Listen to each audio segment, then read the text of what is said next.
The gym was packed that evening, the smell of sweat and determination hanging in the air. Students were stretching on mats, trainers were shouting instructions, and the thud of fists against punching bags echoed off the walls. At the center of it all stood Marcus, a tall, muscular man with a black belt tied tightly around his waist. He was well known in the gym for his arrogance as much as his skill. He loved to boast that no one could take him down, that he was the strongest, the fastest, and the smartest fighter anyone would ever meet. Every time new students joined, Marcus made it his mission to show off. He would challenge them to spar and defeat them, quickly grinning smugly as the rest of the gym clapped or laughed. To him, it was not about teaching or growing stronger, it was about making sure everyone knew he was untouchable. That night his eyes landed on a woman standing quietly near the back of the mats. She wore simple clothes, not even a GI, and her hair was tied back in a loose braid.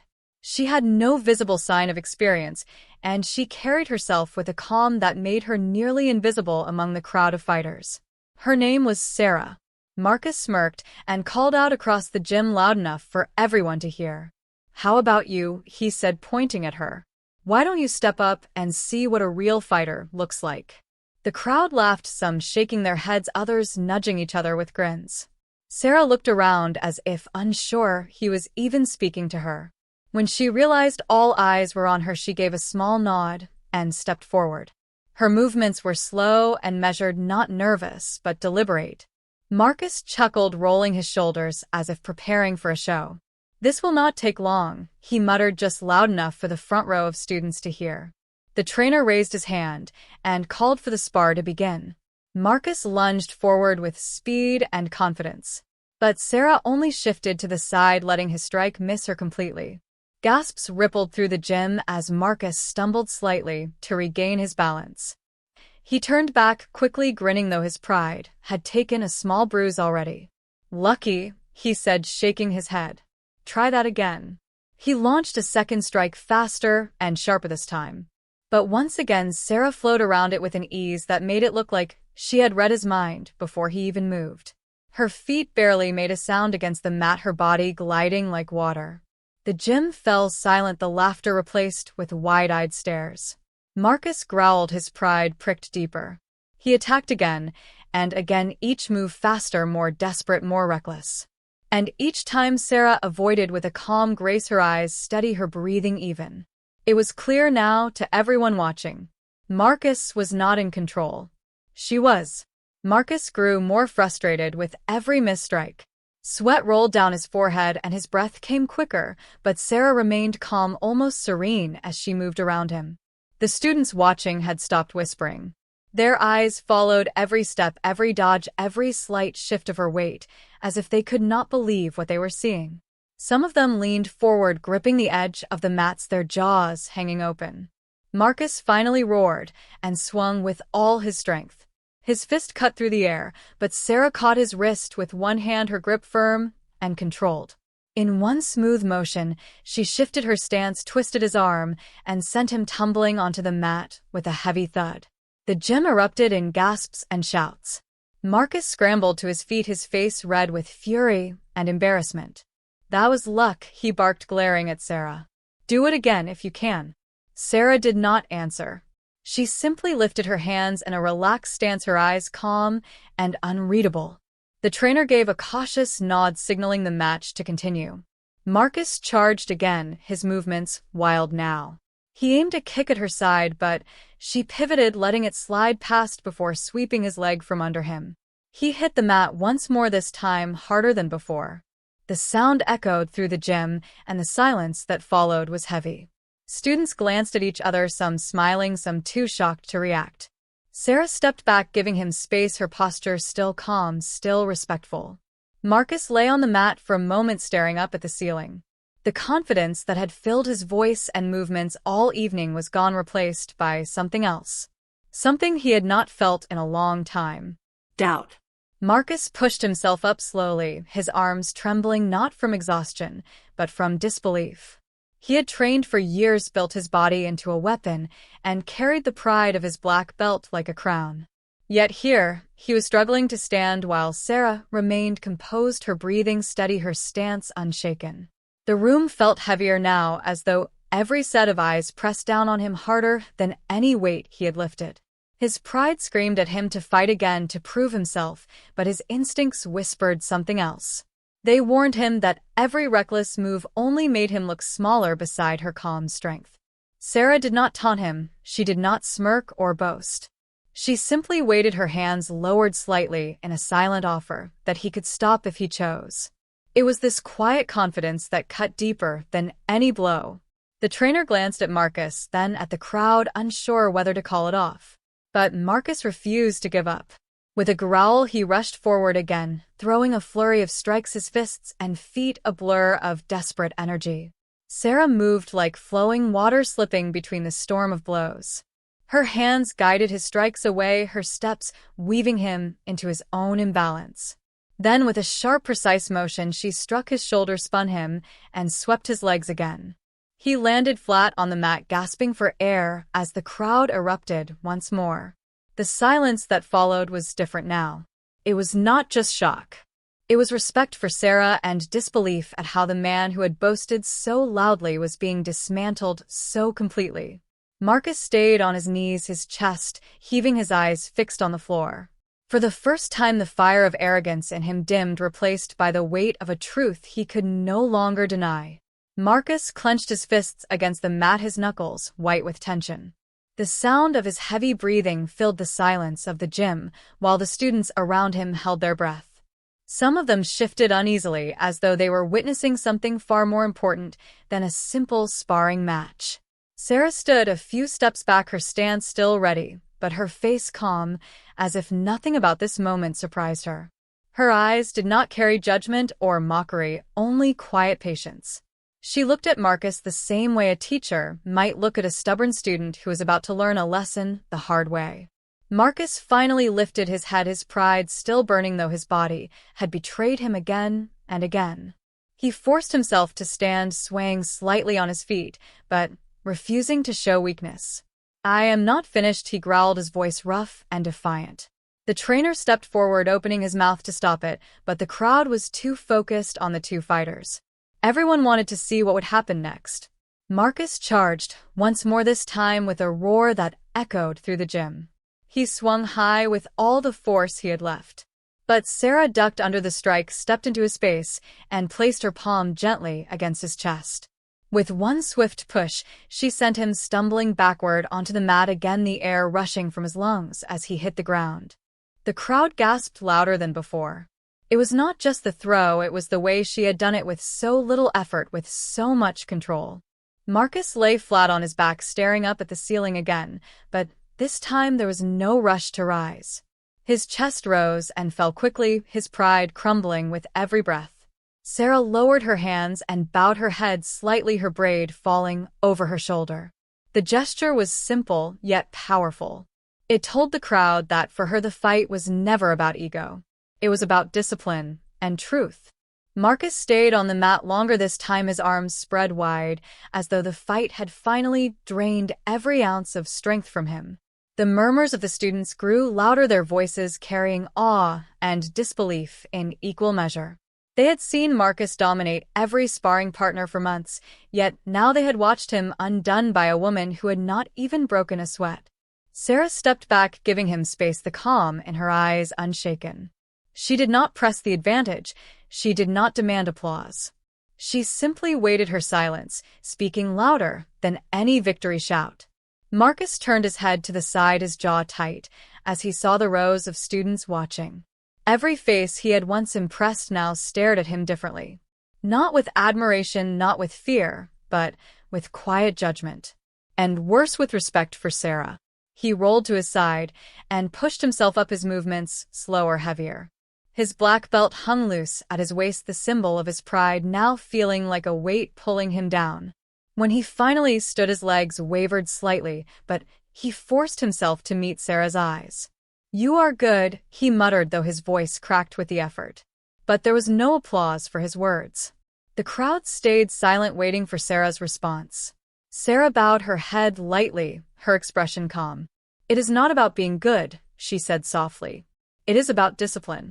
It is about control." Her words carried across the mats, filling the silence of the gym like a lesson meant for everyone, not just Marcus. The students shifted their gaze between the two of them, many of them nodding slowly, as if the truth had settled deep in their chests. Marcus clenched his fists again, but this time not out of anger. This time it was something else, a struggle between his pride and the undeniable lesson staring back at him in the form of Sarah's quiet strength. Marcus lowered his eyes for a moment, his breath still uneven as the weight of Sarah's words sank into him. The silence in the gym pressed down like a heavy blanket, broken only by the faint squeak of shoes shifting on the mats. Sarah had not moved closer, nor had she raised her voice. Her calm presence alone was enough to hold the room in place. The students stood straighter, some of them folding their arms, others leaning forward, as though they were absorbing every detail into memory.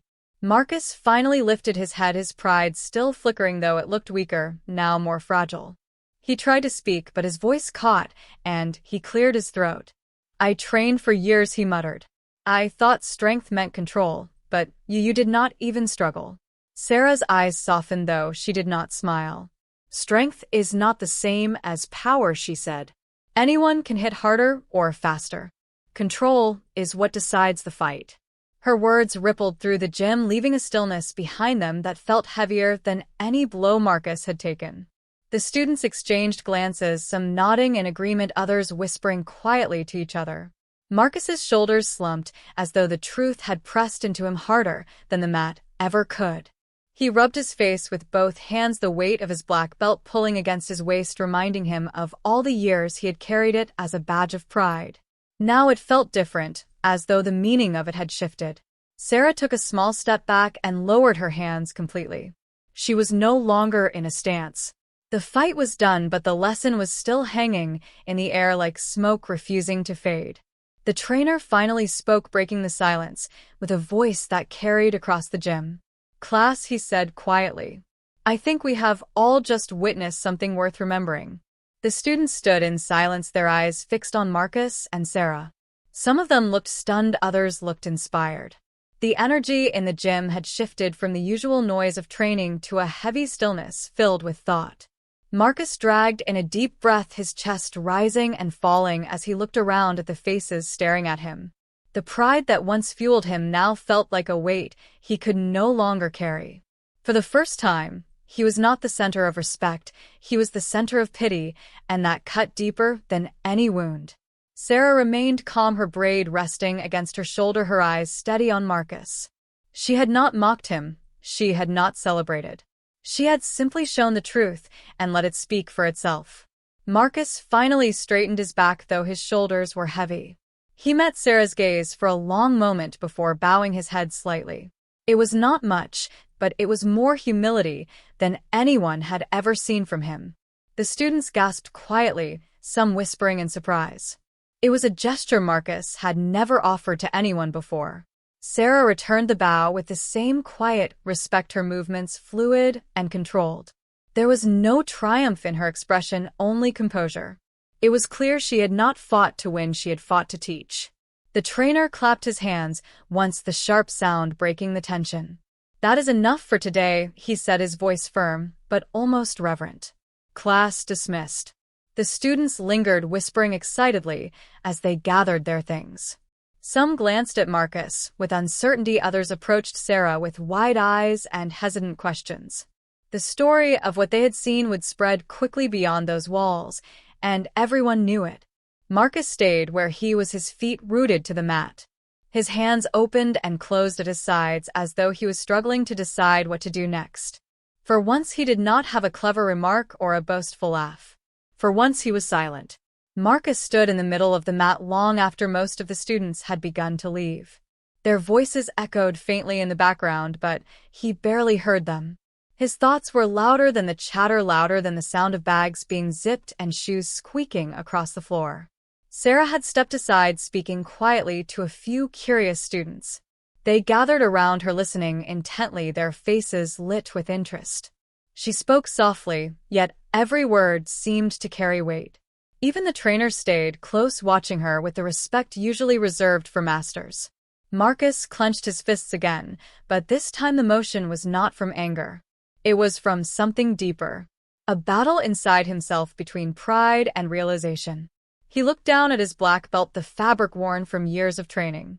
For so long it had been his shield, his crown, his proof that he was stronger than anyone else.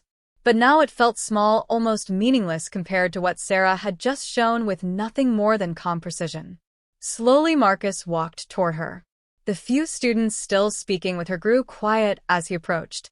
Their eyes darted between the two of them, sensing another confrontation, but unsure of what form it might take.